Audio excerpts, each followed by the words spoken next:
Buongiorno, ben ritrovati. La prima edizione di Antenna 3 Nord-Est inizia come sempre con le notizie più importanti che si stanno verificando sul territorio e come sempre noi ve le racconteremo grazie ai nostri colleghi che sono già in giro con le truppe. Saremo in prima battuta a Quinto di Treviso, nella Marca trevigiana, per raccontarvi, darvi conto di un incendio enorme divampato ai danni di una carrozzeria. Ci sono decine di auto e camion che hanno preso fuoco. Lì per noi c'è il nostro Christian Arboit con la collaborazione tecnica di Simone Merlo. Poi contemporaneamente Palazzo Balbi, siamo a Venezia con Filippo Fois, c'è una conferenza stampa convocata dalla Regione del Veneto, il presidente Luca Zaia parlerà dell'IRAP, che aumento dell'IRAP votato in Consiglio regionale. Saremo poi ovviamente sul caldo presso la sede dell'ARPAV di Teolo con la nostra Valentina Visentin. Sono questi davvero i giorni più caldi di tutta l'estate. Padova e Treviso le temperature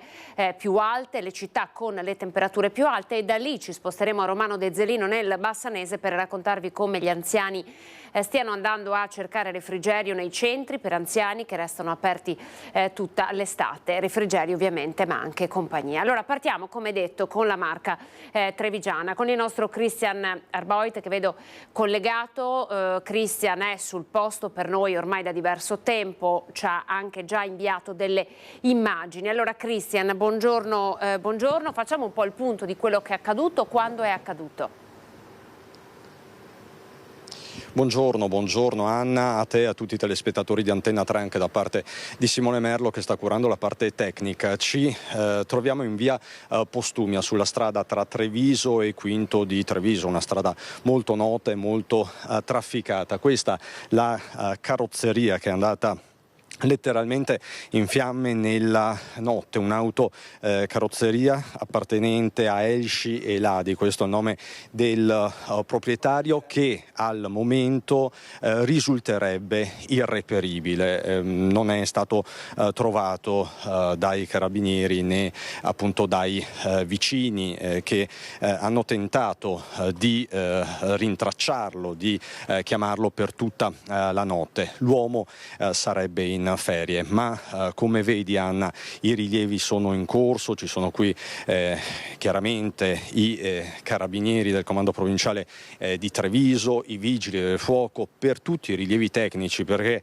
l'incendio è divampato nella notte, è divampato tra la mezzanotte e mezza e l'una, le due. Poi i vigili del fuoco hanno avuto ragione delle fiamme verso le 4:30, le 5. Un intervento molto delicato perché appunto parliamo di un'auto carrozzeria, quindi anche con del materiale infiammabile. Come vedi ci sono i relitti di alcune delle auto, risulta anche un trattore andato letteralmente in fiamme, e poi il capannone, ci sono danni statici ai capannoni, vedi la veranda esterna praticamente accartocciata su se stessa. Ringrazio ovviamente Simone per le immagini rigorosamente in diretta. Si tratta di un incendio sul quale si sta tentando in tutti i modi di fare luce. Abbiamo parlato con i tecnici del vigili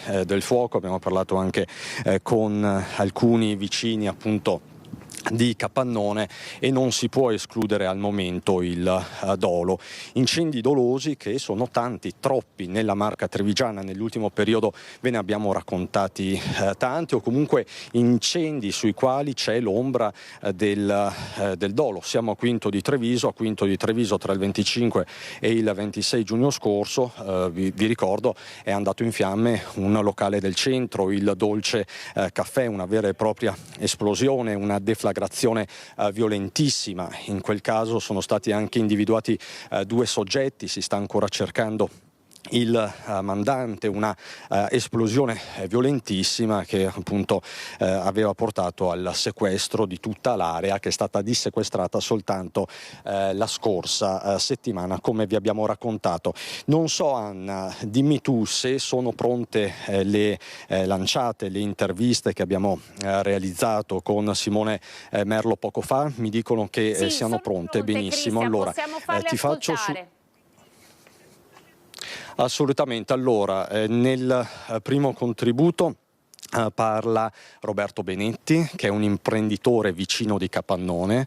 Questa è l'azienda di Roberto Benetti, anche lui sta cercando il titolare dell'autocarrozzeria, e poi c'è il dottor Massimo Fratti, che è direttore dei Vigili del Fuoco di Treviso, che sta operando proprio in questi minuti accanto ai carabinieri. Ti faccio sentire la loro voce. A luna di notte dei carabinieri di presentarmi qua, basta. E cosa le hanno detto? Di parlare con i vigili del fuoco, quelli con l'elmo rosso, e basta. Lei è stato avvisato in quanto vicino, diciamo così. Esattamente, non mi hanno detto niente a riguardo, mi hanno detto di presentarmi, punto. Ecco, diciamo che tutti stanno cercando in questo momento di mettersi in contatto con Elladi, che è il titolare.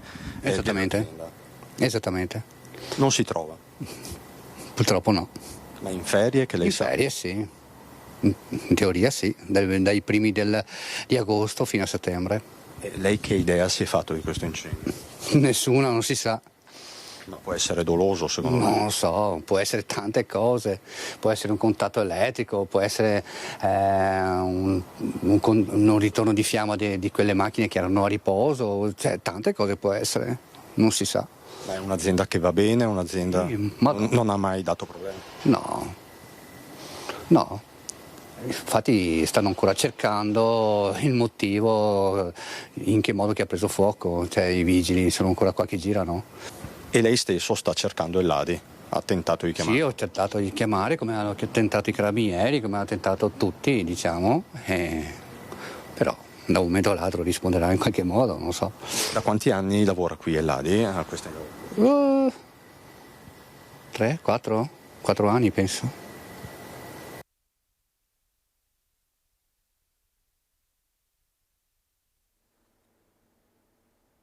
Ecco, questa è la testimonianza di Roberto Benetti, poi nel corso delle prossime edizioni vi faremo sentire anche i tecnici dei Vigili del Fuoco.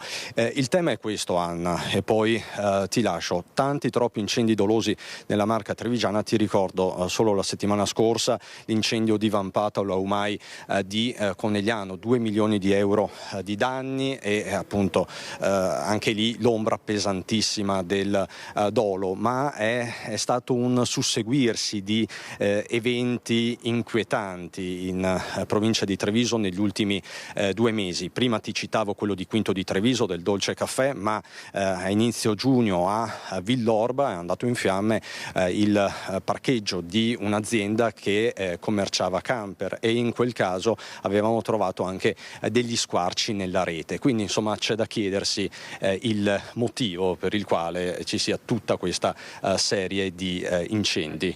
Mi dice Simone Merlo, che ringrazio, che c'è anche il contributo di Massimo Fratti, direttore dei Vigili del Fuoco di Treviso, e con le parole di Fratti, Anna, ti restituisco la linea.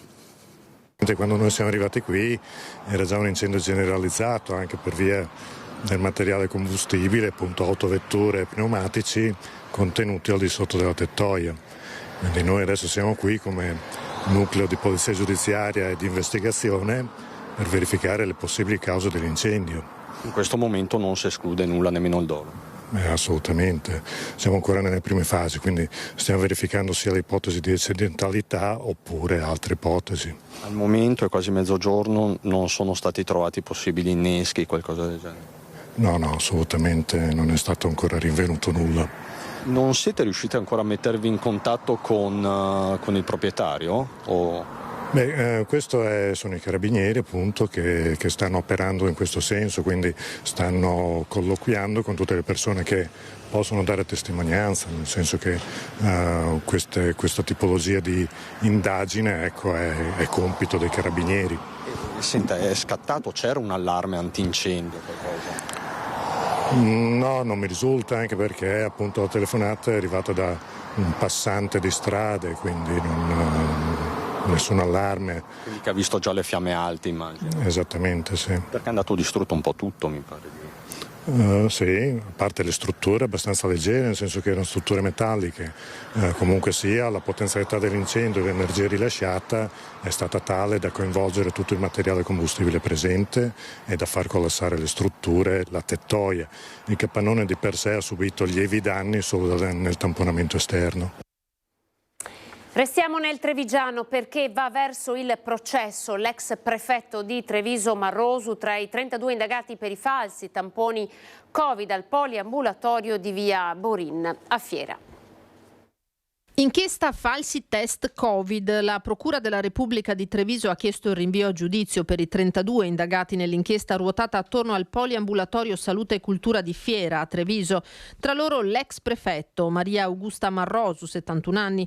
Il pubblico ministero Mara De Donà ha chiesto il processo per lei, per i vertici del poliambulatorio all'epoca diretto dalla dottoressa Marzia Carniato, per il personale della struttura, in particolare le 3 libere professioniste che ci lavoravano, e per i pazienti come Marrosu, che attraverso di essa avrebbero ottenuto Green Pass falsi, evitando di sottoporsi alla vaccinazione Covid. Tra i reati contestati l'associazione per delinquere, di cui rischiano di dover rispondere Carniato, il marito, la nipote biologa, il compagno di questa e un'infermiera che lavorava al poliambulatorio come libera professionista. I 5 si sarebbero accordati per trovare il sistema di far ottenere Green Pass a decine di clienti, attestandone la falsa positività al Covid e la successiva negatività, evitando così di sottoporsi al vaccino. Tra loro, come detto, Maria Augusta Marrosu, prefetto di Treviso dal 2013 al 2015. L'udienza preliminare è stata fissata per il 18 dicembre. Saranno celebrati presso la Basilica del Carmine lunedì 19 alle ore 10 funerali di Luca Vecchiato, il 55enne titolare delle famose panetterie. Siamo nel Padovano, mancato per un malore nel cuore della giornata di domenica. Continuano ad arrivare in queste ore messaggi di cordoglio alla famiglia di Luca Vecchiato, il re dei panificatori, scomparso prematuramente a 55 anni a seguito di un malore fatale domenica scorsa. I familiari hanno fissato la data delle esequie che si terranno nella Basilica del Carmine a Padova lunedì 19 agosto alle ore 10. Dalle associazioni di categoria all'amministrazione comunale con il sindaco Sergio Giordani e l'assessore Antonio Bressa hanno ricordato il grande impegno e la maestria di Vecchiato, capace di adattare il suo lavoro ai tempi, di intercettare i cambiamenti, ma al contempo di rispettare la tradizione. La famiglia Vecchiato ha una storia legata alla panificazione che si tramanda di padre in figlio. Luca Vecchiato inoltre è stato ricordato in questi giorni anche per la sua grande solidarietà, quando durante il Covid fu uno dei promotori di Padova Non si ferma, iniziativa che metteva insieme molti titolari di esercizi pubblici come bar e ristoranti con l'obiettivo doppio di lavorare nonostante le restrizioni e al contempo portare cibo a chi aveva bisogno e ai medici impegnati nei reparti d'emergenza. Restiamo nel Padovano, siamo nel comune dell'Alta Padovana Carmignano di Brenta, dove un professore di 46 anni è stato trovato morto nella sua abitazione alla luce del decesso, probabilmente un malore. Non rispondeva al telefono da giorni e così i familiari sono andati a controllare facendo la tremenda scoperta. Un professore di matematica di 46 anni è stato trovato privo di vita nella sua abitazione a Carmignano di Brenta. Quasi sicuramente la causa del decesso è da attribuire ad un malore fatale. Dario Basso era docente di matematica all'Istituto Tecnico Rossi di Vicenza. Da qualche settimana era tornato a vivere nella casa di famiglia di Carmignano di Brenta. I parenti, non sentendolo, si erano preoccupati. Il corpo senza vita è stato scoperto da una zia. Il professore era morto già da qualche giorno. Sul posto anche i carabinieri di Carmignano per gli accertamenti, ma dai primi rilievi sembra trattarsi di un decesso per cause naturali. Sul corpo infatti non ci sono segni di violenza. La salma è stata comunque portata all'obitorio di Padova, dove verrà eseguita l'autopsia. Un ladro fugge dopo aver rubato in un negozio del centro, ma viene intercettato e denunciato dalla Polizia di Stato. Ci spostiamo a Vicenza. L'italiano era stato filmato dalle telecamere interne dell'esercizio commerciale. Un italiano di 47 anni residente a Valdagno è stato denunciato per furto dopo essere stato riconosciuto dagli agenti della questura nelle immagini di videosorveglianza del negozio del centro in cui era stata rubata una borsa. A lanciare l'allarme al 113 i dipendenti dell'esercizio commerciale che hanno subito messo a disposizione dei poliziotti i girati delle telecamere della rete interna. L'uomo, già noto alle forze dell'ordine, è stato subito identificato per il suo lungo curriculum di precedenti simili. Più volte infatti era stato denunciato per episodi analoghi. Raggiunto e fermato dopo 2 ore dagli agenti delle volanti in via dei Mille, il pregiudicato è stato perquisito, ma della borsa rubata nessuna traccia. Riconosciuto però con certezza nelle immagini, il 47enne non ha potuto evitare la denuncia all'autorità giudiziaria. Restiamo nel Vicentino con il tema degli atti di vandalismo in quartiere Bertesina, un atto terribile che va condannato. È il giudizio dell'assessore alla cultura Ilaria Fantin. Presto un convegno di esperti per delineare strategie per difendere il patrimonio culturale della città. Vandali in azione nel fine settimana a Bertesina. Obiettivo molto probabilmente di una banda giovanile di balordi è stata la chiesa parrocchiale della frazione, bersagliata ripetutamente dal lancio di sassi contro le vetrate e dal deturpamento del muro perimetrale con un grande graffito colorato. Una bravata che ha richiesto l'impegno protratto dei responsabili, che hanno cercato di ottenere il massimo danno arrampicandosi sulla scala metallica esterna sigillata da lucchetti e sbarre. Un fatto non isolato purtroppo per gli edifici storici di questa zona, colpiti ripetutamente dai vandali nell'ultimo periodo. La vicina Villa Gazzò di Marcello, attribuita al Palladio e patrimonio dell'UNESCO, riporta ancora i segni dell'oltraggio lungo il muro di recinzione di scritte realizzate con spray nero. Anche le giostrine del recente parco giochi realizzato nell'area verde di fronte a piazza Cattin sono state vandalizzate. Un affronto per la comunità che da poco aveva visto il completamento del restauro delle statue poste in facciata della chiesa, per cui era stato raccolto in quartiere un contributo straordinario di 3.500 euro. Un gesto frutto forse della noia, della maleducazione, dell'inciviltà, segno sempre più frequente in questi tempi, ma che non può essere più tollerato. Un atto terribile che va condannato e appunto bisogna pensare a delle strategie e fare in modo che queste cose non avvengano. La videosorveglianza potrebbe essere una soluzione, è anche un problema di cultura, no? Perché la noia ai ragazzi, quindi è anche un modo per evitare che si accaniscono con quello che è il loro patrimonio una volta poi diventeranno grandi. Assolutamente, questo è il classico tema che va a prendere un po' tutti, nel senso che appunto la cultura, la noia, l'adolescenza, il fatto di seguire i ragazzi in questo periodo che è il periodo in cui non vanno a scuola, quindi veramente vanno dentro tantissimi stimoli che possiamo dare per fare in modo che queste cose non avvengano. Purtroppo dobbiamo confrontarci, non dico quotidianamente, ma molto spesso rispetto a queste che sono azioni probabilmente date dalla non conoscenza di che cos'è un bene pubblico, un patrimonio della città. Le dico che su questo noi stiamo ragionando anche assieme ad altri partner per organizzare proprio un grande convegno, un incontro per parlare del vandalismo e di come si possono attuare degli strumenti di correzione post, ma soprattutto come si può prevenire. È di grande attualità. Torniamo sulla Marca trevigiana perché probabilmente sarà disposta l'autopsia e sarà aperto un fascicolo sulla morte a Bigolino di Valdobbiadene del quarantenne di Mel Mimo Tres, ritrovato senza vita all'interno del suo furgone. Il furgone all'interno del quale è stato scoperto il corpo che era già in avanzato stato di decomposizione a causa delle alte temperature degli ultimi giorni. Il furgone è stato posto sotto sequestro, anche se l'ipotesi rimane quella del malore. L'uomo, che era probabilmente deceduto da giorni, era riverso sul sedile del passeggero, l'abitacolo era chiuso dall'interno e non mancava nulla. Come hanno accertato i carabinieri, telefono, chiavi, documenti erano al loro posto. Le condizioni del corpo non hanno però permesso al medico di stabilire con certezza le cause del decesso. L'autorità giudiziaria potrebbe disporre dunque l'autopsia per accertare le circostanze della morte. E sono invece salvi per miracolo 2 giovani di 25 e 33 anni. La loro auto è carambolata probabilmente a causa della forte velocità. Un caso, quello di Biban di Carbonera, il confine tra Carbonera e Treviso, che riaccende la questione dei velox. Vediamo. Però è venuto proprio, vedo che è girato la macchina e poi sto aiutando loro perché la cintura non ce la faccio. Vengo con coltello e poi forbici L'hai rotta tu la cintura? Sì. L'auto ribaltata in strada, un uomo e una donna che piangono e gridano aiuto. Rashid Abdallah, custode di Villa Francesca, a mezzanotte esce sempre a mettere fuori l'immondizia. La scena che si trova davanti, apocalittica. La macchina è girata più di 2-3 volte. Sono giovani, racconta, parlano inglese, lui riesce ad uscire, lei vomita e piange, è intrappolata. Diversi residenti sentono il botto, chiamano i soccorsi. Sono i pompieri arrivati subito a liberare anche la ragazza, che risulterà poi essere una 25enne, lui invece ha 33 anni.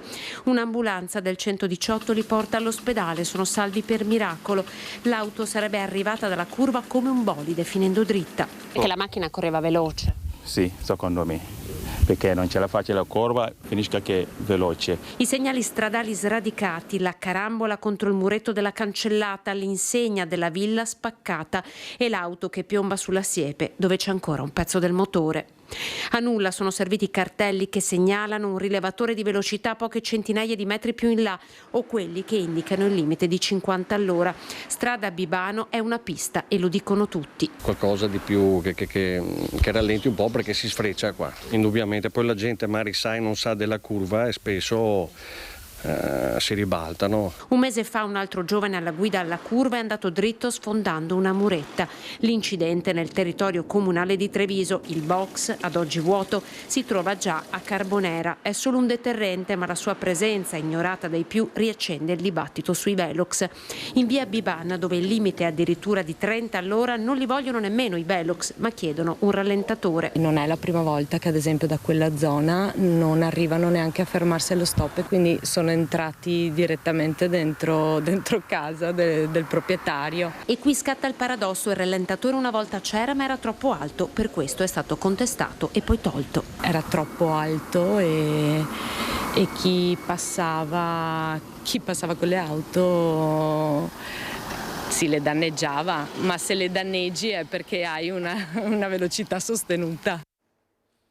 Allora, sul tema dei dissuasori di velocità abbiamo contattato anche il sindaco di Carbonera, Federica Ortolan, e la sindaca ha detto: personalmente non vedo l'utilità di questa guerra agli autovelox, ma vedo la necessità per la polizia locale di avere strumenti per regolare il comportamento degli automobilisti che arrivano agli eccessi in zone centrali e residenziali. Il contro è la mancanza di chiarezza normativa che ci espone oltremodo a rendere impossibile il controllo efficiente del territorio. I rallentatori, ha detto Ortolan, sono molto utili ma sono anche molto costosi. Un rallentatore costa dai 10 ai 15.000 euro. Dunque sono dissuasori di velocità, vanno attentamente valutati. Ha ricordato Ortolan che lungo le strade provinciali come quella che avete visto, strada Bibano, non si possono mettere i rallentatori.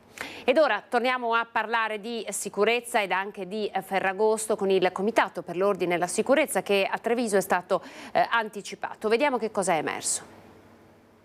Da una parte la direttiva emanata dal capo della polizia Vittorio Pisani, che ha chiesto in ogni provincia di potenziare le attività di prevenzione della criminalità e dei reati in vista del Ferragosto. Dall'altra il sindaco di Treviso Mario Conte, che alla luce di furti, rapine e aggressioni che hanno interessato anche il centro città ha chiesto un confronto con il prefetto Angelo Sidoti e i vertici delle forze dell'ordine provinciali. Il Comitato per l'Ordine e la Sicurezza Pubblica si è dunque riunito in mattinata con l'obiettivo, fanno sapere dalla prefettura, di fare il punto della situazione, che nei numeri non appare allarmante. I reati nell'ultimo semestre hanno fatto registrare nel complesso un decremento sia per quanto riguarda quelli contro il patrimonio che quelli contro la persona.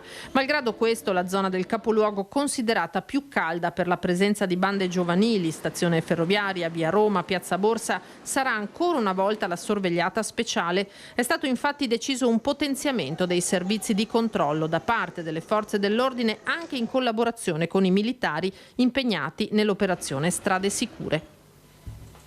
Allora siamo al caldo, come già anticipato, Padova e Treviso le città più calde. Guardate sul Piove che cosa è comparso proprio a causa del caldo e delle alte temperature dell'acqua. Proliferano le alghe lungo i canali cittadini, vistosi tappeti verdi melmosi stanno ricoprendo la superficie dell'acqua. Guardate le immagini, si tratta dell'alga Lemna minor, comunemente chiamata lenticchia d'acqua, che si forma con il grande caldo. La situazione delle alghe è tenuta sotto controllo dal Genio Civile. Al momento, ha assicurato il vice sindaco Andrea Michalizzi, non desta preoccupazione per la salubrità dei canali. E a proposito di caldo, la nostra Marta Marangona ha seguito i turisti e i cittadini che a Fregona hanno cercato refrigerio alle grotte del Caglieron. Avevamo questo ricordo di un luogo fresco che oggi è necessario.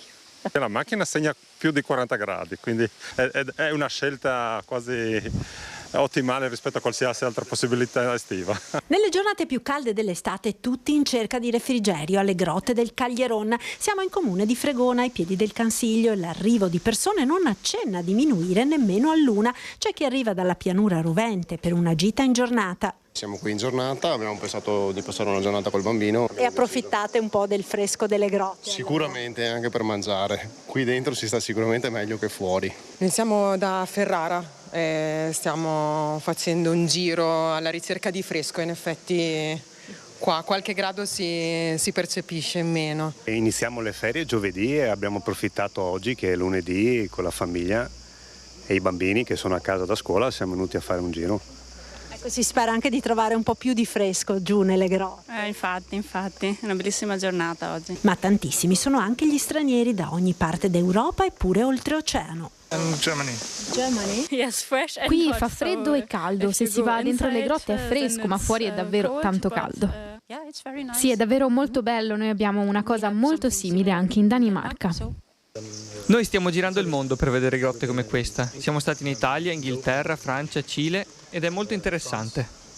Temperatura ed umidità costanti tutto l'anno in uno spettacolo, in parte modellato dall'erosione naturale nella fora scavata dal torrente, in parte opera dell'uomo con l'attività estrattiva dell'arenaria nel XVI secolo, la famosa Piera d'Olsa. È tutta pietra arenaria, è stata scavata dal fiume Caglieron, dove c'è proprio l'uscita e si vede la grotta principale col tetto sopra, ma tutte le altre grotte sono state operate e fatte dai nostri scalpellini di Breda.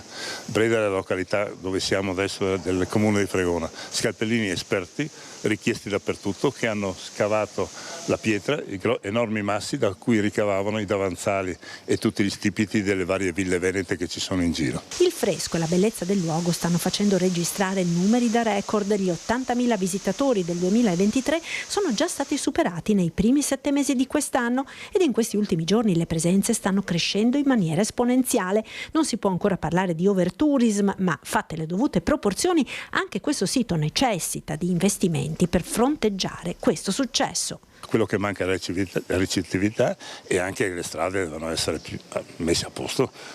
Purtroppo un comune di 2.500 abitanti non è che possa avere le risorse per fare questi soldi. Abbiamo bisogno degli enti sovracomunali che ci diano la mano, che capiscono l'importanza per il turismo di questa zona. Allora, a Palazzo Balbi, ora dal presidente Luca Zaia, è in corso la conferenza stampa da una decina di minuti. Il tema è anche quello dell'IRAP, lo ascoltiamo. Detto questo, abbiamo un bilancio che poi l'assessore vi elencherà, bilancio che quest'anno, lasciatemi dire, tax free, cioè noi voglio ricordare ai veneti che non stiamo prelevando dal 2010, più o meno non abbiamo prelevato 16 miliardi di euro.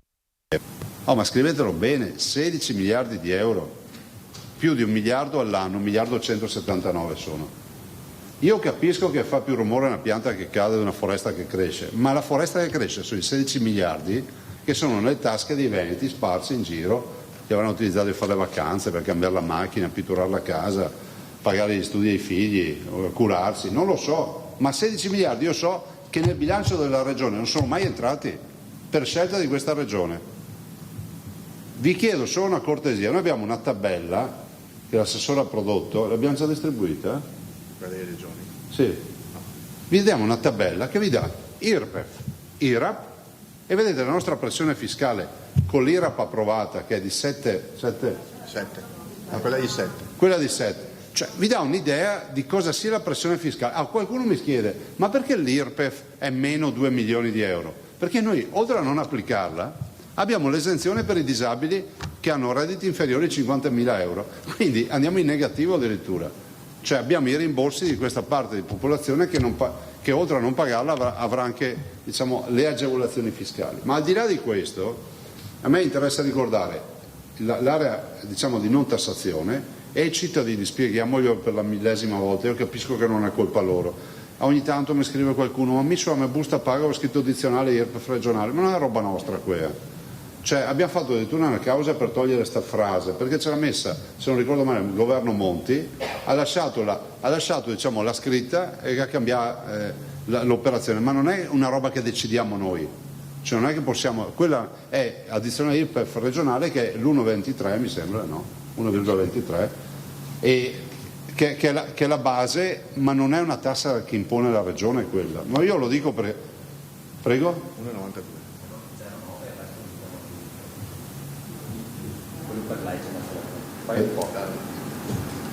Vabbè, comunque ci siamo capiti, non è una scelta nostra.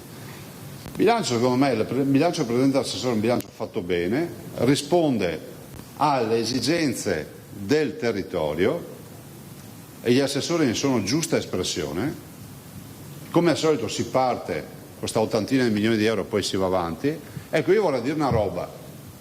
Io ho ereditato una regione nella quale nel 2010 la spesa libera, vi ricordo, io nel 2010 arrivo a marzo, 2 giorni dopo aver compiuto gli anni, e arrivo e mi ritrovo già la prima sorpresa, tagliata l'IRPEF.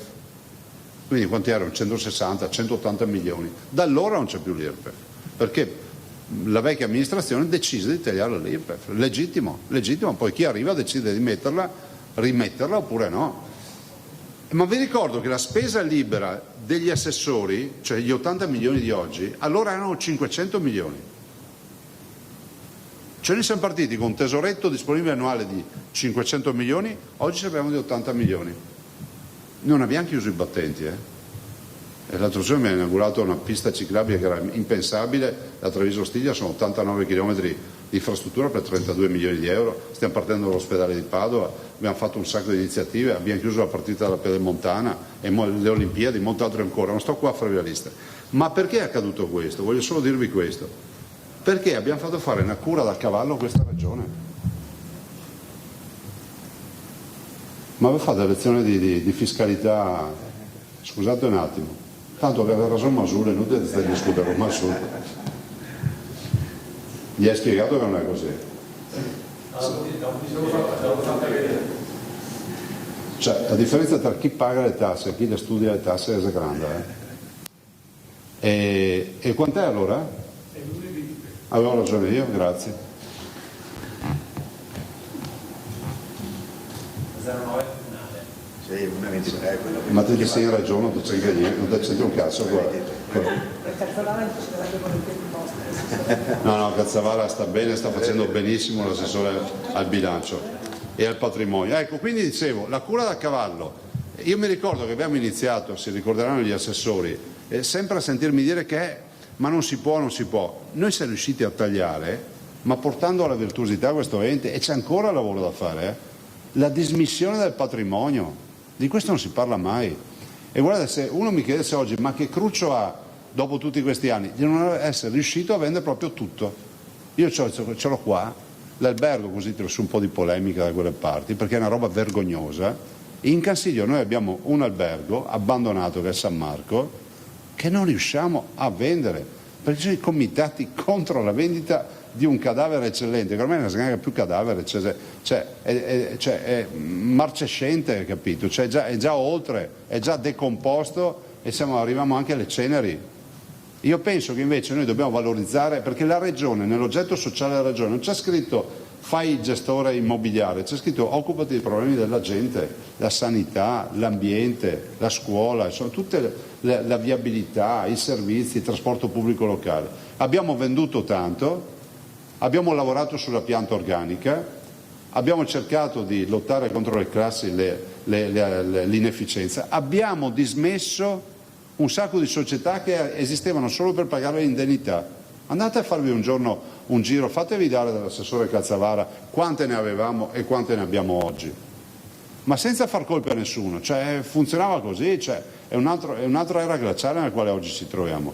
Quindi io sono veramente contento di questo. E dico anche che la proposta che porta l'assessore con la manovra IRAP, che è una manovra che non è sulla testa dei cittadini, per carità, è su sulle imprese, abbiamo cercato di applicarla in maniera minimale, l'assessore giustamente fa l'esempio del bar, dice €1 al mese, ma perché? Per fare collimare il nostro bilancio, si chiama bilancio. Dopodiché vedremo strada facendo, cioè, capito, se, come a casa se vince la lotteria dice vabbè, allora apro un po' di buchi sulla cinta perché pancia mia fatica panna. Non escludo che possa portare a casa qualche operazione che ci possa aiutare a sistemare nuovamente, diciamo, anche le finanze del Veneto, anche perché poi abbiamo l'autonomia. Sull'autonomia noi vogliamo fare dei ragionamenti che sono di virtuosità, che dovrebbero permetterci di essere ancora più operativi nei confronti dei cittadini. Io non aggiungo altro, lascio la parola all'assessore. Guardate che siamo la prima regione d'Italia che anche quest'anno approva il bilancio. Siamo stati i primi in Italia per la parifica di bilancio che abbiamo fatto a pieni voti con la Corte dei Conti, con la quale abbiamo un ottimo rapporto che ringrazio, e penso che l'essere palazzo di cristallo ci abbia aiutato ad essere molto più efficienti. E questo ve lo dico perché da amministratore la grande preoccupazione che ho sempre avuto è quella sempre dell'efficienza, perché quando uno viene dal privato entra in un ente pubblico e dice mi butto dalla finestra, che c'è forse l'unica soluzione. Invece bisogna combattere, gli assessori sono stati veramente bravi e oggi portiamo un bel bilancio. Prego. Grazie, buongiorno a tutti. La soddisfazione intanto di chiudere l'ultimo bilancio di legislatura. Questo è il quinto bilancio. Ma faremo anche il prossimo. Faremo anche il prossimo? Cioè, io speravo che fosse questo l'ultimo. Confidavo sul fatto che... No, noi dobbiamo essere primi anche il prossimo anno. Confidavo sul fatto che 5 bilanci fa una legislatura, vedremo se faremo anche... Vabbè, intanto godiamoci questo. Insomma. Scusa, chi è che mi guarda a Ferragosto? Che giorno è Ferragosto? Intanto godiamoci questo. Il prossimo anno. Scusa, vediamo così siamo già a data. Già la data della presentazione del bilancio 26. Vabbè. No, perché venerdì? Scusa un attimo solo. Sì, Ce l'hai Alda? Quindi noi facciamo il 14. Allora, avete sentito, no, le parole del presidente Luca Zaia, adesso sta parlando l'assessore al bilancio Calzavara. Noi abbiamo alcuni secondi di pubblicità, poi ripartiremo ovviamente dal bilancio ma anche dall'ARPAV di Teolo che ci aggiorna sul meteo con le giornate roventi di questi giorni. A tra poco.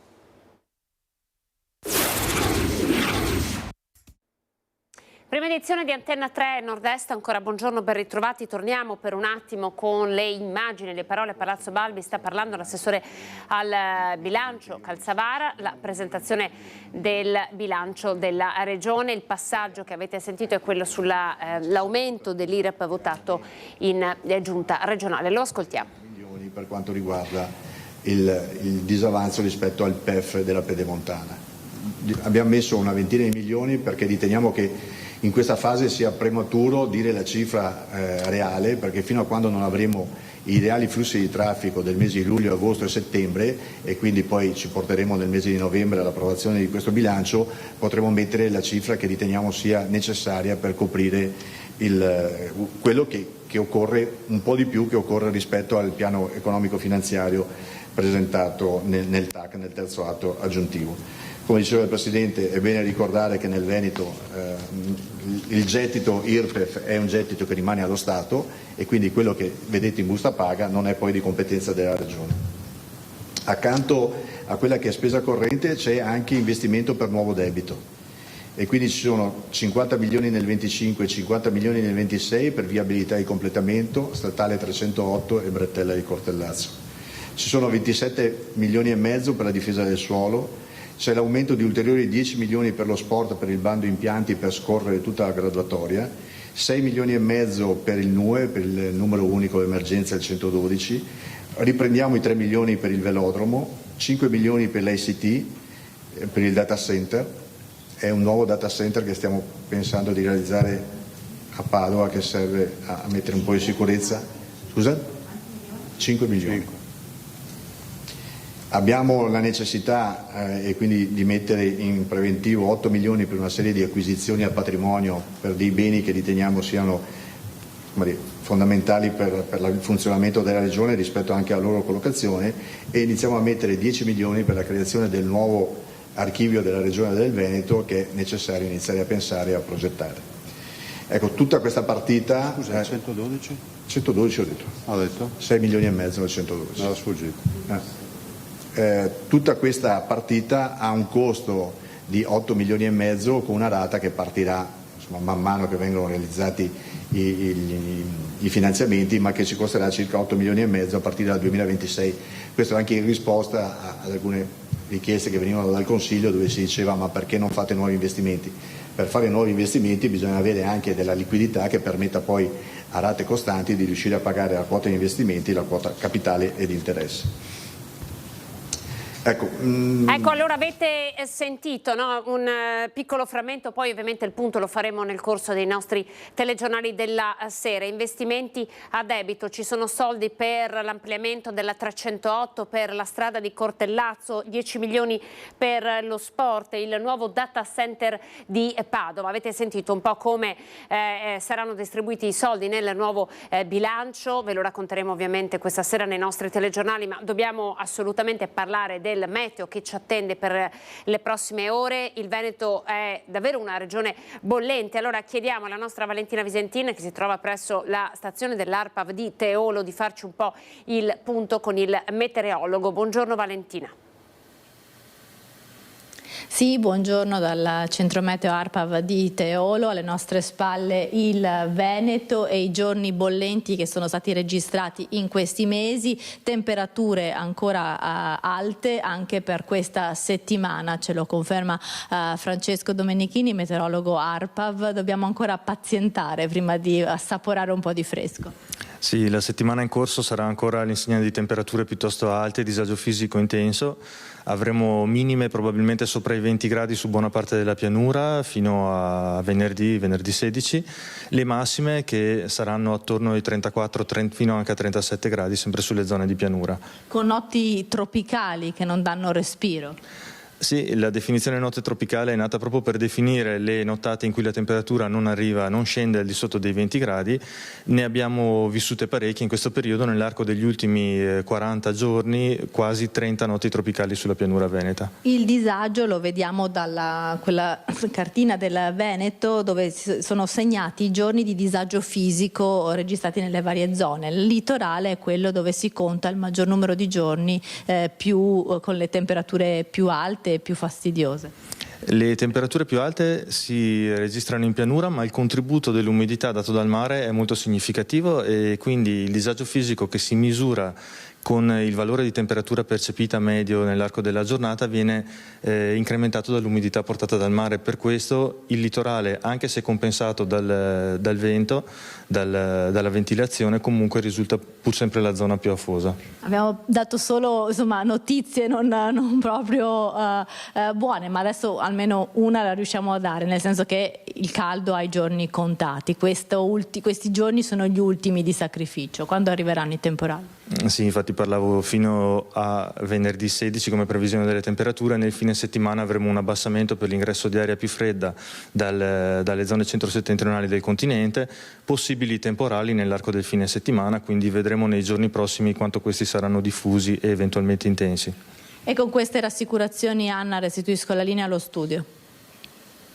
Grazie alla nostra Valentina Visentin. Valentina, buon lavoro. Avete sentito parlare di mare caldo, di temperature calde, quindi anche dell'acqua. Allora io saluto e ringrazio Paolo Tiozzo, vicepresidente Confcooperative Fede Agri Pesca, e poi è presidente di Confcooperative del Veneto. Buongiorno Paolo. Buongiorno a voi. Allora, grazie per essere con noi. Non so se ha avuto modo, so che era già collegato, di ascoltare un po' l'intervista al meteorologo. Arrivano correnti di aria fredda, ma ad oggi voi, in questo caso, le abbiamo chiesto di intervenire nella nostra trasmissione per andare un po' a raccontare qual è la situazione del comparto pesca che ha delle richieste precise da fare al nuovo commissario straordinario. Allora, I problemi sono due in questo momento, Paolo, me lo confermi, il granchio blu e le mucillaggini. Da dove vogliamo partire? Direi che dovremmo partire dal granchio. Il granchio blu, che è quello che oramai da più di un anno ci sta tormentando. La nomina del commissario ci vede speranzosi, almeno di avere un punto di riferimento qui sul Veneto, ma è un problema che non riguarda solo il Veneto, ma riguarda anche il nord, soprattutto dell'Emilia Romagna e della Sacca Nostra di Scardovali. Un problema che ha portato ad essere forse la crisi storica vera del nostro settore, almeno in quest'ambito, quello delle vongole veraci. Questo essere alieno, questo granchio alieno è riuscito a, come si vede qui dall'immagine, davvero a mangiare fisicamente tutte le vongole veraci e non solo della Sacca di Scardovali e di Goro, creando un danno da oltre 100 milioni di euro. Ma quello che ci preoccupa di più è che non è un danno che si risolve, è un danno che in questo momento si perpetuerà nel tempo. Non abbiamo ancora una soluzione all'orizzonte. Speriamo di trovare un percorso con il commissario. Allora, il commissario ha previsto un piano, no, di investimenti, ma quali sono le direzioni in cui bisogna andare secondo voi e perché secondo lei forse il mondo delle cooperative è quello più colpito? Ma guardi, innanzitutto bisogna continuare a pescarlo perché noi non abbiamo mai smesso di pescarlo, ovvero il consorzio di Scardovali che con risorse proprie è riuscito a coinvolgere i propri pescatori nel tentativo di contenere questo fenomeno, che oramai è diventato un fenomeno che genera centinaia e centinaia di quintali di questo granchio al giorno e che purtroppo non è una specie commerciale, ovvero solo il 5% di quanto viene pescato può essere commercializzato, il resto va allo smaltimento e lo smaltimento costa. Quello che mi sento di suggerire al commissario è innanzitutto di continuare con la pesca e con lo smaltimento, che è l'unico sistema in questo momento di contenere o di arginare questo fenomeno. Senta, leggiamo una media di 20-30 tonnellate di pescato al giorno di granchio blu, sono queste le dimensioni del fenomeno? Sì, esatto, cioè quelli che prima erano i pescatori di vongole si sono reinventati con gli stessi mezzi e con risorse del consorzio pescatori di Scardovali di continuare a pescare per smaltire, per cercare di bonificare, cioè tenere pulita il più possibile la natura. Ricordo, lei accennava prima, che il mondo della cooperazione proprio nel parco del Delta era riuscito a creare quelle condizioni di equilibrio tra pesca, sostenibilità ambientale e equilibrio nella biodiversità, che oggi non è più un equilibrio esistente, anzi è un po', come si può dire, crollato tutto quello che rimaneva in equilibrio, dicevo prima, nella biodiversità, e il granchio ha spazzato via quello che era un equilibrio. Ripristinarlo non sarà cosa facile. Noi siamo a disposizione del commissario, quello che il commissario intenderà mettere in pratica, in campo, noi saremo al suo fianco. Altro suggerimento: chi più dei pescatori è in grado di aiutare in questo momento? I pescatori che lì sono nati, vissuti da più di 50 anni e hanno creato questa realtà e conoscono meglio di chiunque l'altro le dinamiche della laguna e di questo granchio.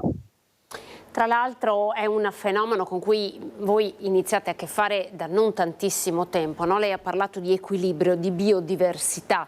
Possiamo immaginare che anche con l'aumento delle temperature e poi il proliferare del granchio blu, il destino, no, del lavoro dei pescatori potrebbe cambiare, cioè che dobbiamo anche essere pronti ad affrontare il lavoro in maniera diversa. Esiste una sorta di formazione che ad esempio Confcooperative può elargire?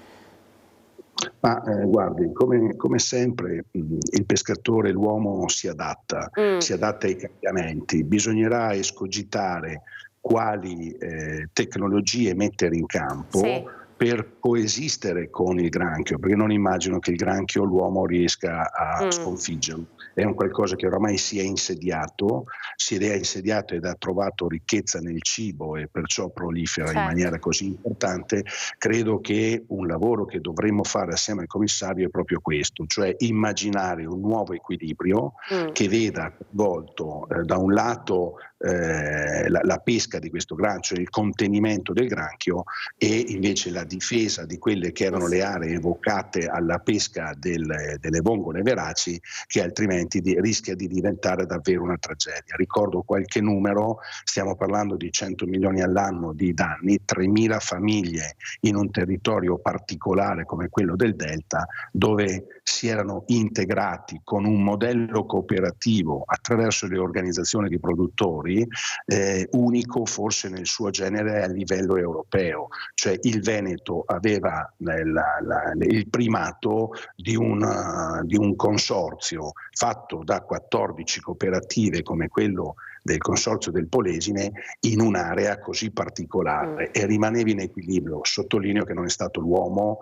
a mettere a repentaglio questo equilibrio, ma purtroppo la natura, che evidentemente con questi cambiamenti climatici, sentivamo prima l'innalzamento delle temperature, queste piogge che arrivano oramai torrenziali, cioè credo che il clima stia evolvendo in un qualcosa che questo territorio, come tutto il resto d'Italia, non è abituato a subire, e la natura impiega anni, se non millenni, per trovare nuovi equilibri. Chiaramente l'uomo non ha il tempo per adattarsi, l'uomo deve purtroppo giocare con le economie di un territorio e trovare soluzioni. Le economie, ha detto benissimo Paolo Tiozzo, anche le tecnologie, quindi gli investimenti nelle tecnologie. Qui serve la resilienza un po', no? Lei giustamente sta dicendo qui dobbiamo anche adattarci, no? Anche come comparto economico, a queste trasformazioni. Vorrei far vedere, chiedo alla regia di far vedere le immagini invece della mucillagine che lei ci ha girato, perché anche qui evidentemente, no, il problema sono le alte temperature dell'acqua. Presidente, che cosa fare? Quali danni crea questo tipo di mucillagine? Qui si innescano dei processi di anossia. Io non sono un tecnico, ma immagino che sia legato alle alte temperature e alle grandi masse di acqua dolce. Si innescano questi processi di microalghe che poi, come si vede nelle immagini, diventano davvero qualcosa di straordinario. Ma immaginate che cosa fa poi tutta questa mucillagine quando si appoggia sul fondo, cioè il rischio che non sia solo il granchio blu in un'area ben mirata come quella della secca di Scambovari, ma che con questo fenomeno si allarghi a tutta la costa del Veneto, ma mi sentirei di dire a tutto il Golfo di Venezia, è cosa molto molto molto probabile, perché tutta questa mucillagine poi che noi vediamo in sospensione o in superficie come si vede in queste immagini, e queste sono immagini della laguna di Venezia, siamo nella zona di Chioggia qui, non più tardi di 6 o 7 giorni fa che ho avuto maniera di filmare. Quando si appoggia nel fondo rischia di mettere tutti in anossia e soffocare quelle che sono le altre nostre risorse che abbiamo, come le Venus Gallina fuori al largo tutto sotto costa, con i Cogevo, i consorzi di gestione, anche queste esperienze che hanno dato modo di insegnare a tutto il territorio nazionale e non solo.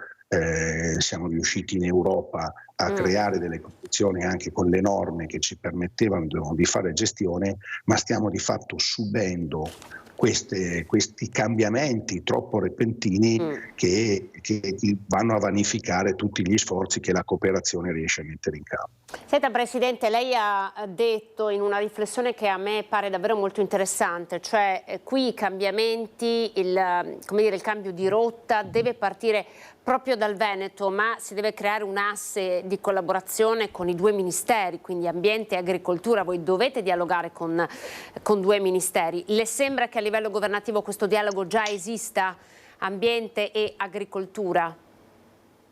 È giusto sottolineare che il Veneto ancora nel luglio del 2023 aveva auspicato ad un commissario, non perché volevamo farla più grande di quella che in realtà poi si è manifestata, ma perché avevamo colto da subito l'importanza. Il commissario arriva in questi giorni, il commissario è nominato da il ministro Picchetto Fratin, perciò il Ministero dell'Ambiente in combinata con l'onorevole Lollobrigida, ministro del MASAF. Sono i due ministeri di riferimento, con loro, soprattutto con il MASAF, stiamo lavorando oramai da 12 mesi, sono state messe anche delle risorse in campo, rallentano ad arrivare perché la burocrazia purtroppo in questo paese la fa da padrona. È chiaro che più si ritarda con quelle risorse che possono essere investimenti a difesa appunto delle aree, più si rischia, cioè più tempo passa, più difficile è arginare. Il commissario ha un compito arduo, l'ho detto prima. Noi saremo al suo fianco per quale percorso lui intenderà ad affrontare, che non può esimere però il Ministero dell'Ambiente e il Ministero dell'Agricoltura e della Pesca. Sono i due ministeri di riferimento che sapranno, mi auguro, assieme ai pescatori, assieme all'associazione di rappresentanza, partendo proprio dal Veneto. Perché partire dal Veneto? Non solo perché il Veneto è la prima regione d'Italia in termini produttivi. Noi siamo fortunati, questa è una regione che è riuscita a mettere in campo tutte quelle strutture, soprattutto nel mondo cooperativo, aggregandoci e vedendo da subito che l'aggregazione era davvero il sistema per gestire un territorio, che purtroppo oggi, dicevo prima, vengono messe a dura prova. Ma io ritengo, lei diceva prima la parola resilienza, che abbiamo un po' imparato tutti con il Covid, credo che questo per la pesca sia un momento, una prova, sia una sfida che non possiamo non cogliere, perché altrimenti rischiamo di perdere tradizione, cultura e storia di un territorio che ci vede insegnare un po' a tutta Europa il come si pesca, il come si alleva. Grazie Presidente. Tra l'altro il commissario, se non sbaglio, è Enrico Caterino, che è anche ex prefetto di Rovigo, quindi insomma il territorio dovrebbe conoscerlo bene. Paolo Tiozzo, grazie per essere stato con noi, vicepresidente Confcooperative Fedagri Pesca. Lei è poi presidente anche in Veneto. Grazie davvero per il suo prezioso contributo. Grazie a voi. Arrivederci Presidente. Allora noi dal mare saliamo un po' in altopiano, perché di granchio blu abbiamo parlato fino adesso, ma c'è anche il tema del lupo di cui ci stiamo occupando da molto tempo. Continua il viaggio tra le malghe dell'altopiano che sono messe in ginocchio dalla presenza del lupo. Guardate. Qui abbiamo due branchi. I cacciatori che vanno a cinghiali hanno messo le fototrappole, ce ne abbiamo un gruppo di 7 e un branco di 5 e noi le dobbiamo chiudere tutte le sere. Predazioni dei lupi continue sull'altopiano dei 7 comuni dove prosegue il nostro viaggio tra i malghesi alle prese quotidiane con il predatore.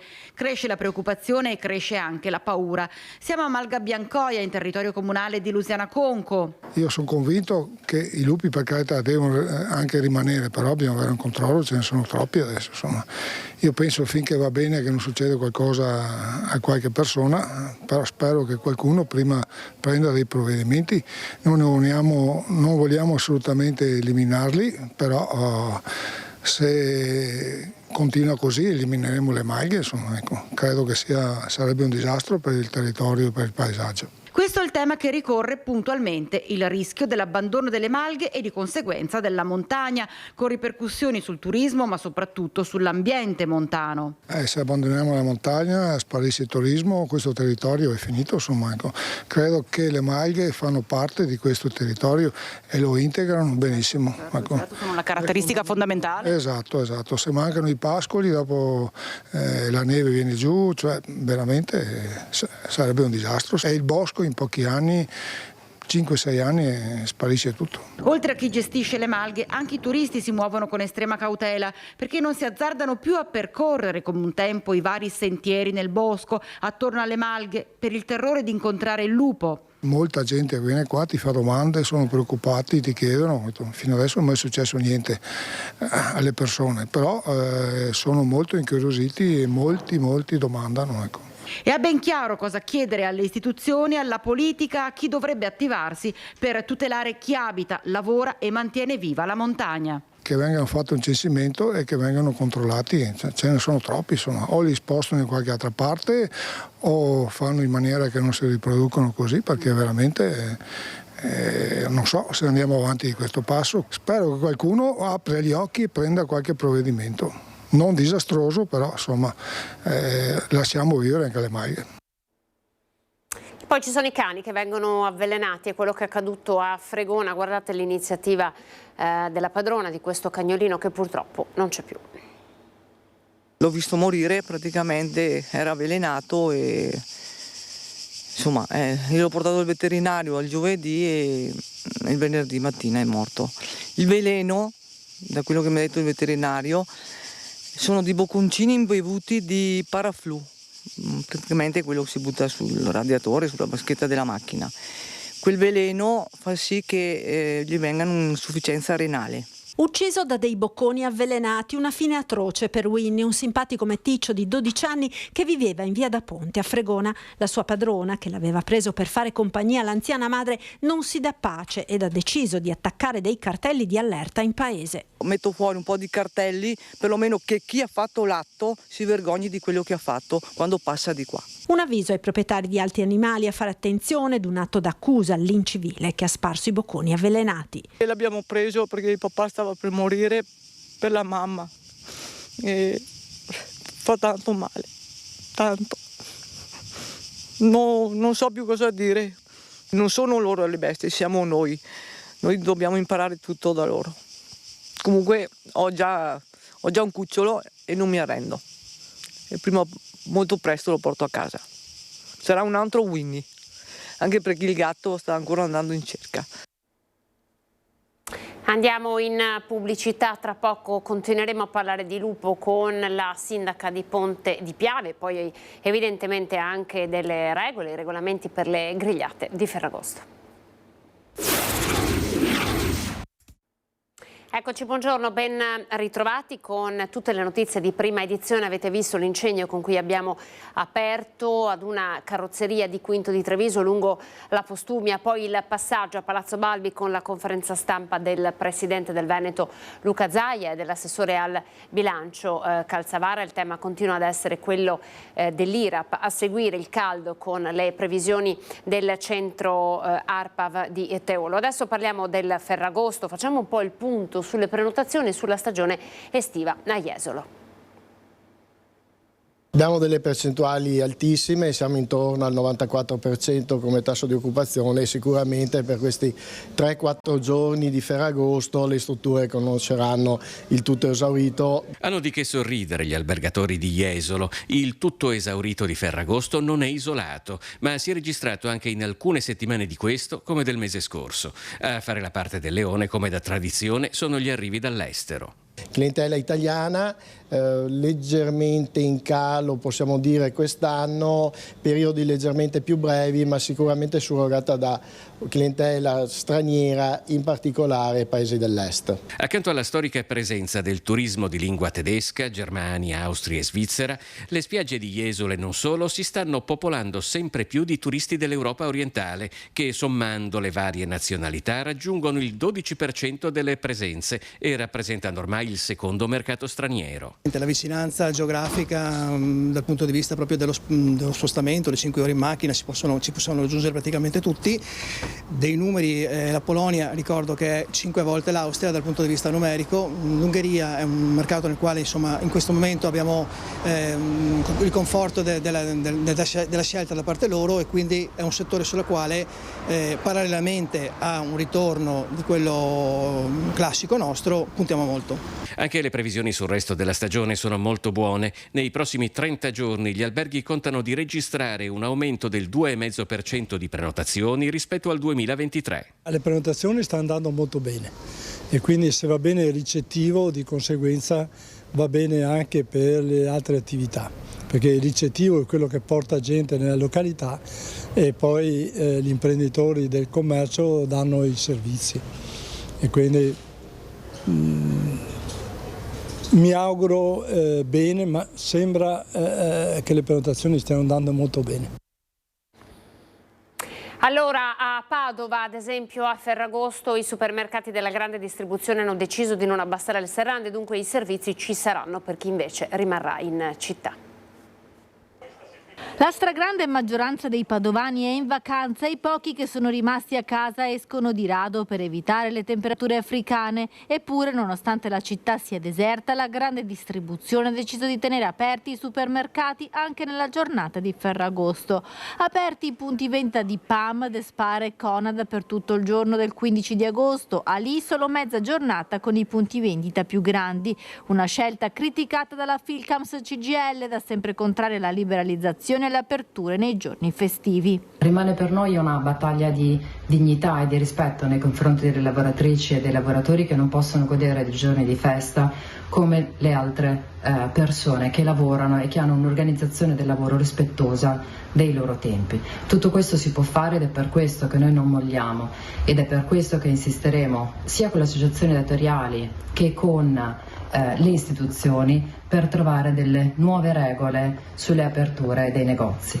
Questo per le lavoratrici e i lavoratori che sicuramente in queste giornate chiedono anche ai loro clienti di non frequentare i loro negozi, di non andare a fare compere in questi giorni, perché questo sicuramente aiuta nella loro battaglia. Chiusi solo i supermercati Coop e le botteghe del Salone. La CGIL invita la clientela a non andare a comprare il giorno di Ferragosto per testimoniare la solidarietà ai lavoratori e dare un segnale alla grande distribuzione.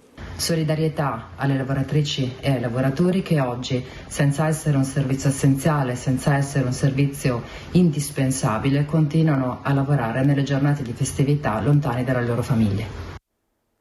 Allora, noi di Ferragosto continuiamo a parlare, lo facciamo con Paola Roma, sindaca di Ponte di Piave. Buongiorno sindaca, grazie per essere con noi.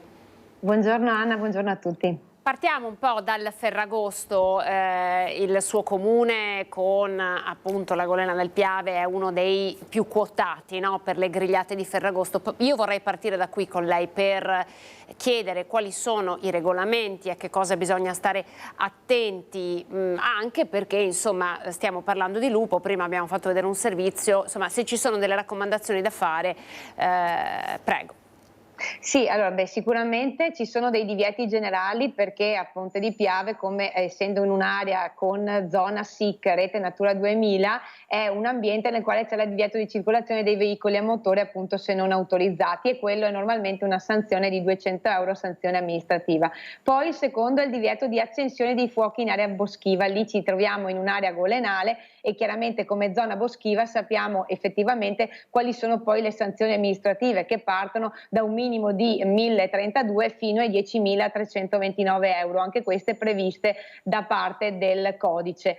Sicuramente in questo non va ad intervenire invece in quello che è il generale, quindi in linea generale il divieto che c'è legato alle aree boschive. È chiaro che nel caso specifico ci troviamo proprio in questo periodo con una situazione particolare nella quale abbiamo dato anche delle regole ai residenti nell'area golenale e pertanto anche a quelli che chiaramente saranno i visitatori, che sono legati proprio all'avvistamento di un esemplare naturalmente di lupo, e stiamo parlando appunto di un animale selvatico, pertanto di riprendere chiaramente gli animali al guinzaglio, di non chiaramente inseguirlo, di evitare degli rifiuti organici e di abbandonarli, di non far uscire chiaramente, lo ricordavamo anche nelle scorse giornate, di notte gli animali d'allevamento da coltire, d'affezione, chiaramente tenerli chiaramente al guinzaglio qualora fossero liberi. In questo caso vale la stessa situazione legata ovviamente alle grigliate, quindi al non dar da mangiare chiaramente, in quanto ripeto è una specie protetta e facciamo del male all'animale stesso,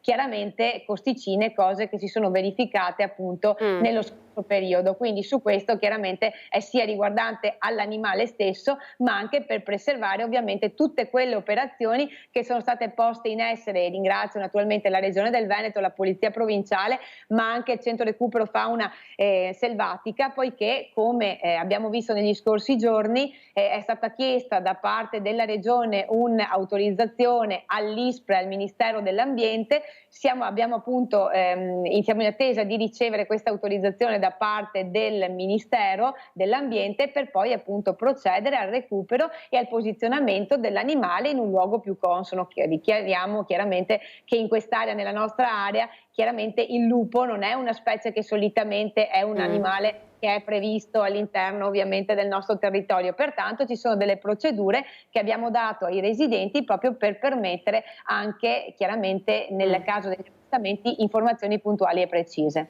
Ecco, allora lei parlava dell'autorizzazione, se non sbaglio dunque, stando un po' alle sue parole, questa autorizzazione ancora non è arrivata dal Ministero? No, è arrivato il parere da parte dell'ISPRA alla Regione del Veneto e la Regione del Veneto è in attesa del parere del Ministero dell'Ambiente proprio per procedere nelle procedure chiaramente individuate nel recupero e nel posizionamento dell'animale nel luogo chiaramente individuato più idonee allo stesso. Quindi siamo in attesa di ricevere questa autorizzazione poiché già la Regione Veneto ha predisposto tutte le procedure che naturalmente vengono poste in essere per portare chiaramente la specie selvatica nel luogo protetto a lui chiaramente più idoneo, perché chiaramente non è un animale stanziale del nostro territorio. Quindi, Sindaca, è davvero l'ultimo passaggio che manca, no? L'anello mancante è il via libera del Ministero, poi si potrà procedere con la cattura, con le procedure che sono indicate per poi portarlo in un ambiente, ovviamente il suo ambiente. Senta, i suoi cittadini, i suoi concittadini come le sembrano? Cioè lei vede preoccupazione, insomma, proprio perché tra qualche giorno saranno tutti sulla golena del Piave, in tanti già lo sono per cercare un po' di refrigerio. Com'è lo stato d'animo in questa fase? Ringrazio i cittadini che stanno appunto nelle indicazioni che ci sono state date da parte della Regione e dall'ISPRA stesso, tenendo quei comportamenti come per esempio il portar fuori i rifiuti alla mattina, non farlo alla sera e tenere chiaramente tutte quelle attenzioni anche legate all'evitare rifiuti organici abbandonati, anche per chi chiaramente fa anche la raccolta dell'umido in una certa maniera. Dall'altra parte è chiaro che confidiamo nel corretto atteggiamento di tutti, che quando vedono un avvistamento possano dare delle informazioni puntuali e precise al centro di recupero fauna selvatica, che chiaramente è H24, un numero a disposizione, ma anche la nostra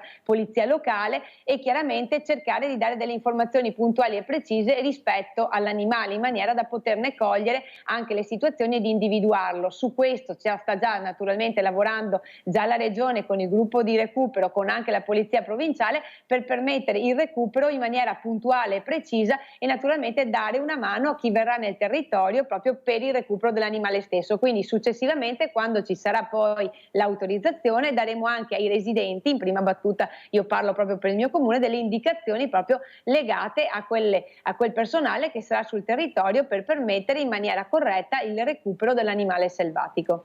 Quindi deve arrivare il via libera e poi lei dovrà appunto dare delle indicazioni ai suoi concittadini per i comportamenti adeguati da adottare. Quindi insomma siamo un po' in attesa anche noi di saperlo quando arriverà.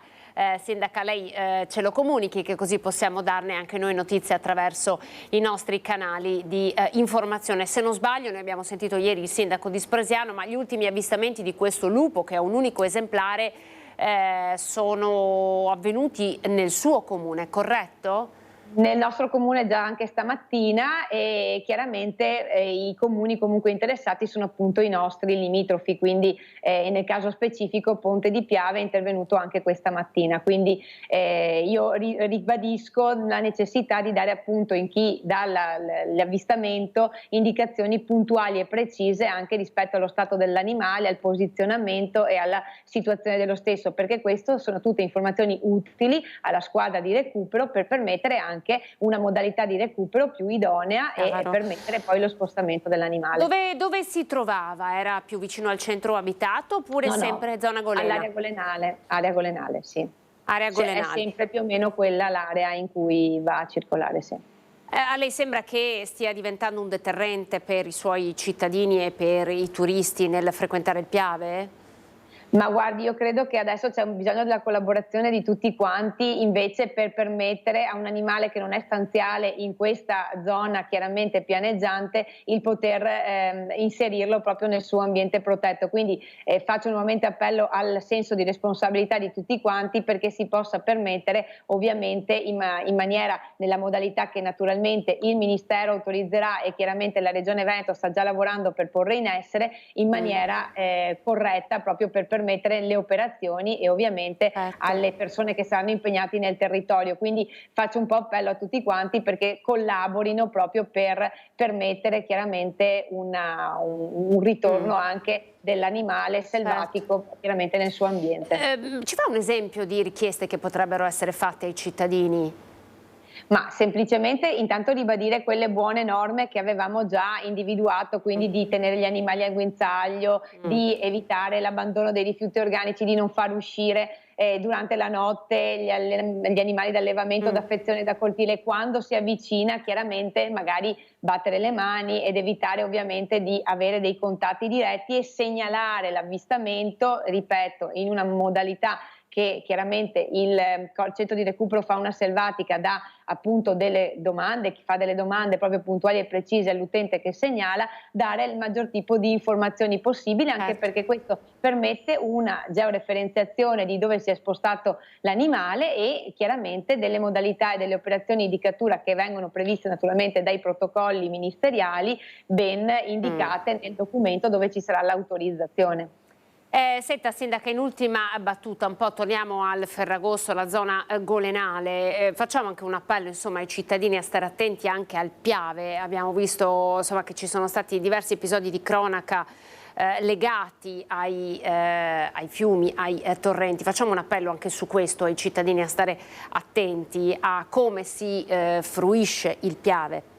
Sì, sicuramente perché chi viene nel nostro territorio naturalmente si può trovare anche in delle situazioni legate all'acqua delle pozze con chiaramente delle profondità importanti, dei torcoli che naturalmente non sono chiaramente ben conosciuti da uno che non è un frequentatore chiaramente di quest'area. Su questo anche con i ragazzi e con la Regione sono stati fatti anche degli interventi nelle scuole per spiegare anche come vivere il Piave e come anche averne rispetto, e su questo chiaramente faccio appello al senso di responsabilità in questo, ma anche, Anna mi permetta, anche per i rifiuti, perché voglio ricordare che anche i visitatori che vengono nel nostro territorio devono lasciare l'ambiente così come lo hanno trovato. Naturalmente nel nostro caso abbiamo anche delle abitazioni a ridosso ed è chiaro che è un ambiente che può essere vissuto da tutti quanti, ma con il maggior rispetto e quindi anche nel recupero dei rifiuti, chiaramente nel picnic che magari viene fatto.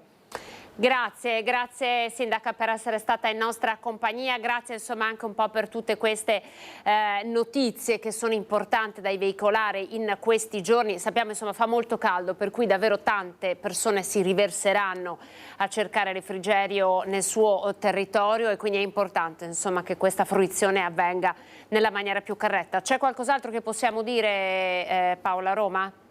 No, semplicemente chiaramente di usare chiaramente il buon senso del padre di famiglia anche nel rispetto non solo del territorio ma nella situazione chiaramente anche legata al momento, anche nel rispetto chiaramente di tutte quelle operazioni che saranno poste in essere poi da parte della Regione per il recupero dell'animale. Ecco, e quindi insomma daremo anche noi attraverso la sua voce notizia quando sarà il momento. Grazie Paola Roma per essere stata in nostra compagnia, davvero grazie. Grazie Anna, grazie a voi e buon lavoro. Arrivederci. Allora noi adesso parlando un po' di Ferragosto e di turismo, siamo stati a Jesolo, ci spostiamo nel Bassanese e andiamo a Marostica. Il bilancio delle presenze turistiche è già ampiamente positivo.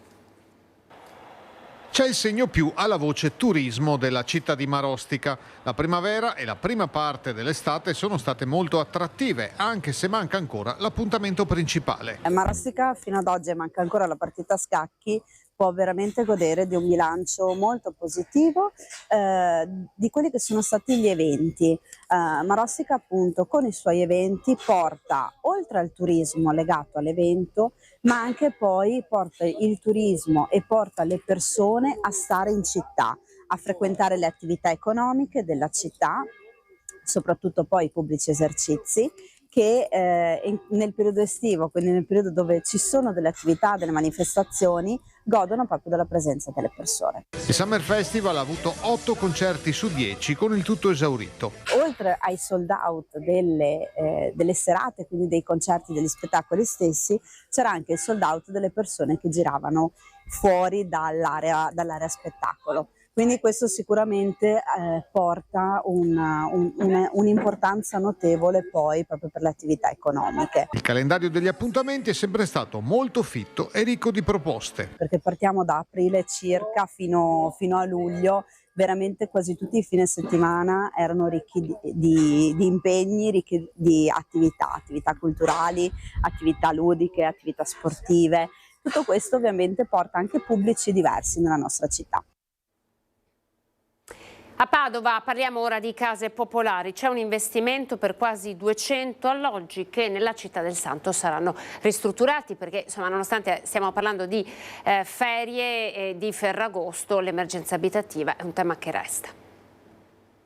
Più di 15 milioni di euro per sistemare ed efficientare quasi 200 appartamenti di edilizia residenziale pubblica a Padova. Palazzo Moroni in questa torrida estate punta tutto sulle politiche della casa, visto l'incremento di domande per l'assegnazione degli alloggi ERP. Continua in modo importante il nostro lavoro, non solo di riatto, come abbiamo raccontato nei giorni scorsi, in cui abbiamo raccontato delle 2 delibere di 500.000 euro e 150.000 euro per i riatti. Qua invece parliamo di ristrutturazioni di intere palazzine che avevano bisogno di lavori più consistenti, che sono palazzine attualmente vuote, in cui i lavori già ci sono, si parla di circa 5,5 milioni di lavori su queste palazzine, che quindi una volta che saranno terminati i lavori saranno tutti appartamenti che verranno assegnati con le graduatorie che man mano sono in corso, quindi con la graduatoria che entrerà in vigore a partire dal prossimo 9 settembre. Si tratta di interventi di ammodernamento di palazzine e anche di efficientamento energetico con il cambio di infissi e sostituzione di vecchie caldaie per rendere abitabili la gran parte degli alloggi sfitti. Gli interventi sono sparsi in tutti i quartieri della città. Sono edilizia residenziale pubblica presente un po' ovunque nei nostri quartieri. Questo per noi è un punto molto importante, perché mantenere la mixité, come si dice, all'interno dei quartieri, quindi edilizia residenziale pubblica insieme a edilizia di altro tipo all'interno dei nostri quartieri, è un punto importante per non andare a creare dei ghetti. Quindi per questo noi siamo tornati su quello che era il piano casa, che prevedeva la vendita di moltissimi appartamenti anche in zone in realtà più pregiate, e abbiamo deciso di non venderli ma di trovare i fondi per rimetterli a posto. Dall'assessore Benciolini poi l'appello allo Stato perché renda più agevoli per i comuni gli interventi di politiche per la casa. Rimangono alcuni problemi intorno al tema della casa che riguardano più i livelli di governo regionale e nazionale, in particolare manca un piano casa, ma mancano anche quelle normative che permettano una serena gestione del tema casa. Il tema dell'IMU, che ogni tanto giustamente Ater tira fuori, ma che è un problema nazionale in cui il raccordo tra Ater e comuni sul pagamento o meno dell'IMU e su quali appartamenti sfitti o non sfitti è un problema che deve essere risolto a livello nazionale e che attualmente non è risolto, e quindi crea poi nei comuni, lì nei territori dove le cose avvengono, dei disguidi che non è corretto siamo noi a dover risolvere. Siamo ora alle campagne di carabinieri, provincia e farmacie contro le truffe di cui sovente rimangono vittime gli anziani che d'estate restano ancora più soli. Allora sentiamo in che cosa consiste questa campagna. Per quanto riguarda questi reati in provincia di Treviso notiamo sicuramente un trend in aumento. Come Comando Provinciale dei Carabinieri di Treviso abbiamo raccolto la collaborazione di svariati enti e istituzioni. Proprio in questi giorni si è aggiunto l'Ordine dei Farmacisti. Collaborazione anche da parte delle farmacie della Marca per la campagna di prevenzione contro le truffe agli anziani. Sarà fisso in ogni farmacia aderente il volantino contenente tutti i consigli utili per contrastare questo tipo di reati. Gli anziani troveranno presso le anziani e i loro caregiver, cioè le persone che ovviamente si occupano di loro, stiamo parlando spesso di persone appunto fragili con difficoltà fisiche, troveranno presso le farmacie delle locandine e anche dei volantini, dei pieghevoli facilmente consultabili, dove saranno indicati dei consigli molto semplici per riuscire a difendersi in prima battuta da queste truffe. Soprattutto per la cittadinanza anziana che molto spesso durante l'estate rimane nel proprio domicilio, non va in vacanza, non va in viaggio e quindi molto spesso anche perde quelli che sono i punti di riferimento, i familiari, i caregiver, e quindi noi diventiamo sicuramente ancor più un punto di riferimento per loro. Diffidare dalle apparenze, non divulgare informazioni sensibili al telefono, limitare la confidenza su internet e cercare di non farsi distrarre, chiamare il 112 in caso di qualsiasi necessità, i principali consigli che i militari dell'Arma stanno diffondendo per cercare di sensibilizzare la cittadinanza a questo genere di reato a danno degli anziani. Per cercare refrigerio si muovono anche all'esterno dell'abitazione, magari nel giardino, nelle adiacenze dell'abitazione, ed è proprio qui che molto spesso vengono avvicinati da queste persone senza scrupoli. Abbiamo le nostre strategie, le nostre attività di contrasto che anche nel recente passato hanno consentito di identificare diversi soggetti. Sostanzialmente si tratta sempre appunto di due soggetti, uno è quello che attira e avvicina l'anziano, l'altro è quello che magari, approfittando appunto dell'opera del complice, riesce a muoversi in casa, in abitazione, per cercare di sottrarre monili preziosi e quant'altro. È giusto che noi come farmacisti ci si faccia ancora di più mezzo per comunicare questo tipo di prevenzione, che non è sulla salute, ma diciamo che è una salute mentale o comunque di benessere sociale. Avete visto dunque la campagna antitruffa che vede agire insieme la provincia di Treviso, la compagnia dei carabinieri, comando provinciale dei carabinieri di Treviso e poi i farmacisti. Siamo partiti con questa prima edizione facendovi vedere le immagini dell'incendio che è divampato nella notte. Siamo in una carrozzeria lungo la Postumia all'interno del territorio comunale di Quinto. Lì per noi c'era il nostro Christian Arboiti, il titolare della carrozzeria, ancora pare non si trovi. Il nostro Christian ha intervistato il titolare dell'officina vicina. Dunque partiremo da qua anche questa sera con i nostri notiziari per darvi degli aggiornamenti e poi torneremo evidentemente a parlare di caldo. Il fenomeno è importante, pensate che a Padova addirittura il caldo ha portato lungo il Piovego alla formazione di alghe verdi, eccole qua, guardate, questo è lo spettacolo con cui questa mattina i padovani si sono svegliati. Tanto caldo che resterà almeno fino a Ferragosto per poi scendere un po' grazie a delle correnti fredde che arriveranno dall'est. Noi ci fermiamo, l'informazione torna questa sera sui nostri schermi a partire dalle 18:30 con il telegiornale del Veneto, dopo di noi una nuova puntata di agricoltura e poi alle 14:30 un nuovo film con il grande cinema di Antenna 3 Nord-Est. Grazie per essere stati in nostra compagnia, buona giornata.